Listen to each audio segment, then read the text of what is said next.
how much space am I likely to have? How much space am I likely to afford? And what do I need in that space that I have now that I don't want to get rid of or I don't want to replace? Hi there, I'm Michelle Godlewski, an American girl who called the cornfields of Illinois home until over 10 years ago when I started navigating the chaos of life overseas. If you've ever felt that itch for something more, that whisper telling you to break free from the ordinary, you're in the right place. This podcast is your backstage pass to the wild ride of moving abroad. I'm here to pull back the curtain on the real journey, sharing stories that are funny, dramatic, and sometimes downright unbelievable. We'll explore the gritty details, from battling culture shock and navigating tricky visa processes to celebrating those small victories that make it all worth it. So whether you're daydreaming about a new life abroad or already in the thick of it, grab your passport and let's explore what it really means to live life beyond borders. Welcome to Abroadly Speaking.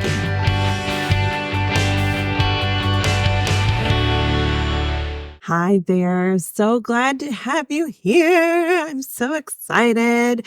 My name is Michelle. Welcome to the Abroadly Speaking podcast, all about moving and living abroad and choosing your adventure of your life abroad. And so welcome to it. For this episode, I'd really love to chat with you about what you can do now to get ready to move abroad. So if you're not someone who's ready yet, you're sitting there and thinking, I really want to move abroad, but I'm not quite ready. I'm waiting for something, whatever that something is. But I want to take the first step so that I'm not just sitting here waiting indefinitely. This is the episode for you. So let's get started. We moved abroad the first time a little more than 10 years ago, and we've actually made our life abroad. So we don't plan on moving back to the United States. We have no intention at this point of doing that. But our first move abroad was from North Carolina. We were living there for work, and we were relocated to Switzerland. And when we relocated, truth be told, we had never been to Switzerland before. I had been here for one day on a work trip, but all I knew is that the plugs were different and they didn't use the euro. That was pretty much all I remembered about my Switzerland trip. So when we moved, we had a 3-day pre-visit that we came with, and that was about it. And by the time that we had came for our pre-visit, we already kind of had to know what we were packing and what we weren't packing, where we were moving, what we were doing, what everything was going to happen.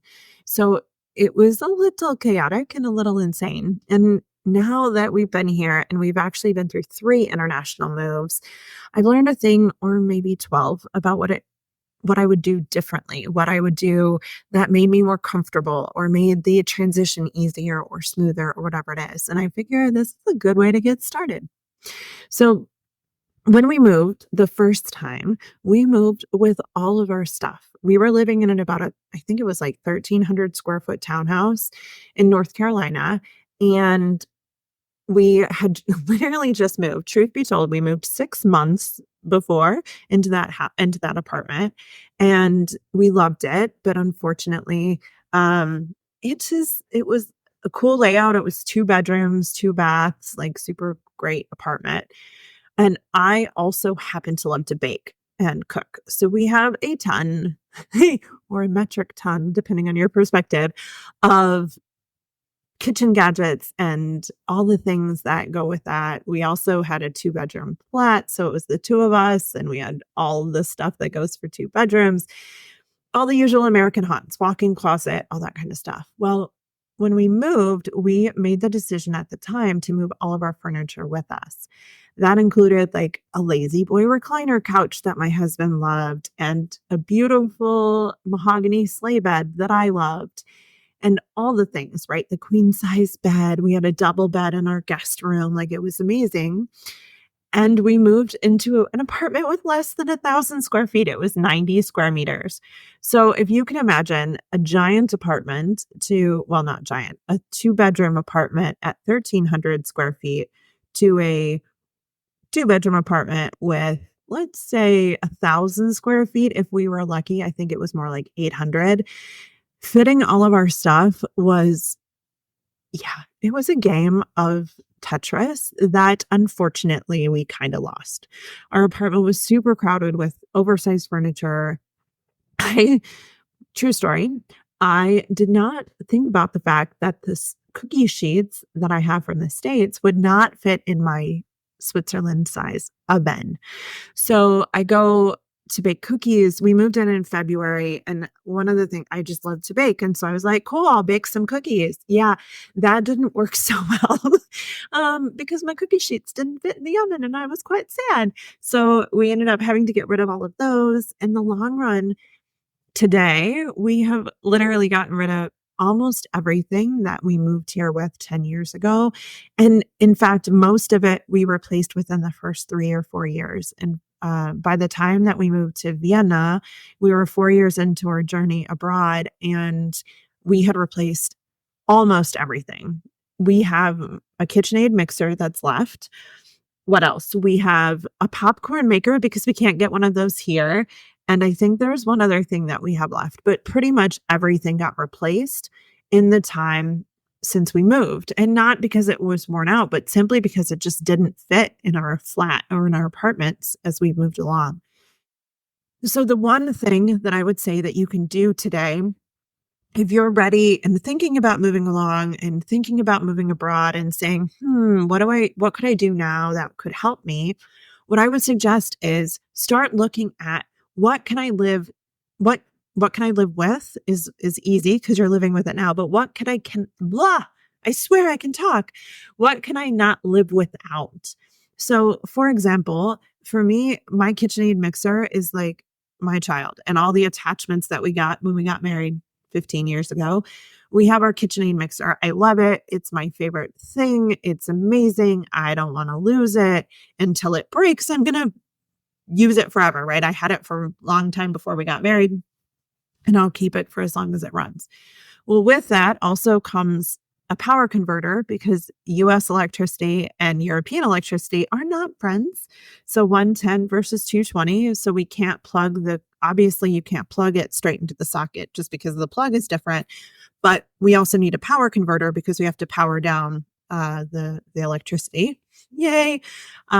So those things are like huge for me. Those were super important. So like we carry around, I don't know, I swear it's like a 10-pound power converter with us every time we move. Adds a lot of weight. Finally, we've reduced those over time, but when we moved, I think we had five of them with us because for all the appliances, we needed power converters. Today, I would still move. Honestly, I would still bring my KitchenAid along because that's really important to me. It's something I loved. But if there's something around your house that will make it feel like home, consider that more than likely the space that you have in the US or in anywhere that is not Europe will be smaller than the space that you end up if you move to Europe. So for us, we downsized from 1,500 square feet or 1,300 square feet to less than 1,000. If you're in like a 4-bedroom house and you're moving abroad, consider that you're probably not going to have 2,000 square feet of house to move into or apartment to move into. It's going to likely be smaller, depending on your budget, of course. If you're willing to pay more, you can get a bigger house, but it's just something to think about. How much space am I likely to have? How much space am I likely to afford? And what do I need in that space that I have now that I don't want to get rid of or I don't want to replace? One of our friends, when they moved abroad and we were helping them move, one of the considerations that they had was, I will just replace all of my furniture. They were moving from a 3,000 square foot house and realized that most of their furniture was American size furniture and it just simply wasn't going to fit. A big giant sectional was not going to fit in a tiny living room in Switzerland. So they decided to leave all of that behind. I think it went to family and friends back home for them, and they replaced all of their furniture. So the only thing that they brought with them were their racing bicycles. So they're big avid cyclists, and they brought their racing bikes with them. They also, I think, brought a couple of like their son's favorite stuffed animals that he had, a handful of books, but the vast majority of the stuff they didn't bring over, obviously clothes and things. In fact, for them, they actually got everything into what we would call an air shipment. So essentially, you have two ways to ship your stuff overseas. One is by air. So that means on an airplane. Usually that takes 5 to 6. business or 5 to 10 business days, sorry, to arrive. So you can do obviously, you have everything that you pack in your suitcase that comes with you, and then you can have an air shipment, which is 5 to 10 business days typically for everything to arrive, and then depending on the amount of stuff you're bringing and how much you wanna pay, you can also have a sea shipment. And for us, all of our furniture, all of our electronics, like kitchen electronics, all that kind of stuff, all of our, life related things that we didn't need in the first few months, came by sea. And that I think took like 6 or 8 weeks to come. But if you choose to, depending on how quickly you need it, you could choose to have things come in a sea shipment. Typically, when you move abroad, you're going to have a temporary house that you're going to move into that should hopefully be fully furnished, or an apartment or a hotel room or something that you'll live in until you can find a place to live. That usually takes, let's say, 4 to 6 weeks. And by the time that everything's settled, your stuff's here, you move right in. Yay, everything's good to go. Or if you choose to do an air shipment and then buy stuff when you find your apartment, you can do that too. So our friends did an air shipment only with their bikes and a few odds and ends that they couldn't live without. And then they went to buy furniture here that fit their flat. So they knew that the furniture was the right size. They knew things like queen size sheets don't exist in Switzerland or in all of Europe, right? Queen size is an American term, so is king sized sheets. They don't make those here. So either you have to bring them from back home when you need a new one, or you buy a bed that's regular size when you live here. That was us. We brought my giant sleigh bed. We had to bring sheets over, or whenever our family came to visit, they brought new sheets if we needed them. It was a giant pain in the tuchus, honestly. I would not recommend that, but it was what we did the first time around, and we thought that was the best option. And again, going back, we didn't have a lot of money to be able to buy all new furniture. So we thought it would be better to ship everything that we had, and then we would replace as we go. And that's totally an option as well. There's also people who make the choice instead to do a hybrid of both. Maybe not bring everything. So maybe we would have left our giant lazy boy reclining sofa in the United States, but brought back with us and bought a sofa here, but still brought other things, for example. We did choose to leave our grandfather clock behind because that was probably not going to make the shipment any easier. Things like pianos are super hard to move. So just consider that if that's something that you would need to move and they're super expensive. And then you would need the professional installers on the backside to install it for you. So my tip, I guess the long-winded way of saying it, is to take a look at what you've got in your house today that you can't live without. Your son's stuffed animals, yeah, that should probably go on the plane with you in your suitcase. You're moving in September, maybe you don't need your winter coats to come on the plane with you. Maybe that can be something that's in a sea shipment for you if it's not in an air shipment. You're moving from, I don't know, a very cold climate to, the coast of Portugal. Maybe you don't need your winter coat at all anymore and you can leave that or donate it in the States somewhere at home before you move. So just really start considering, what is it that I need? What is it that I would really feel lost without? Like for me, that KitchenAid mixer, I'm really attached to it. We have moved it more times than I took care to tell you. But that's something where I felt like I don't want to replace that. That's something that means something to me. And I don't want to really replace it. Maybe, for example, it's I don't know, your child's baby pictures or something like that. If you don't have them digitally, you have them printed, you want to bring that along. Totally cool. Put that in a shipment somewhere. But if there's something that you don't need, for example, if you don't need your lazy boy recliner and you want to replace it with something that'll fit more appropriately in their house, maybe you leave that behind, or maybe you choose not to bring that along. We sold both of our cars before we moved. So we were living in North Carolina and we each had our own car. We were driving every weekend everywhere. We were driving to and from work. But when we moved here, we elected not to have car for the whole time that we were in Switzerland the first time. We said, you know what? We don't need a car. We can get by with public transportation. So we didn't transfer that. We did bring 2 cats with us as an example because we didn't want to leave our cats back in the States. We brought them with us. That was a whole nother ordeal. That'll be a whole nother podcast in the future. But I think it's a good opportunity for you to really look critically at your life, really look critically at your stuff and say, you know what, it's really important to me and it's perfectly okay. I'm going to bring everything along and we'll get rid of it when we get there. Or we can say, I am not attached to anything at all and I don't want to bring anything. I'm going to start completely fresh, totally reasonable, or a hybrid of somewhere in between. What is it that you can leave behind? What is it that you absolutely want to take with you?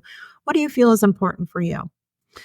Anyway, I will say I think that's a good one. So that's my lesson for the day is to really start considering what is it that is coming, what is it that's staying, and what is it that you aren't quite sure about and you want to think about a little longer.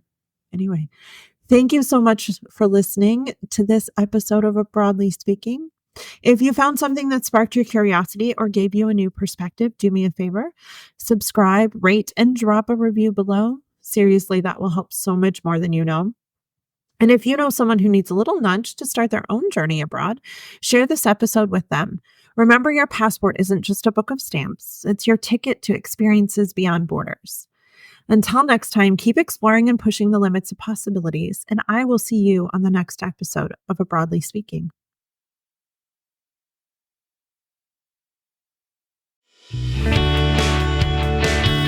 Thanks for tuning in to A Broadly Speaking. If today's episode got you dreaming a little bigger or thinking a little braver, go ahead and hit subscribe, leave a review, or share it with someone who's ready for their own adventure. And hey, don't be a stranger. Come hang out with me over on Instagram at @IamEstelle for the real, unfiltered life abroad. Keep that passport handy, and remember, life's too short to stay in one place.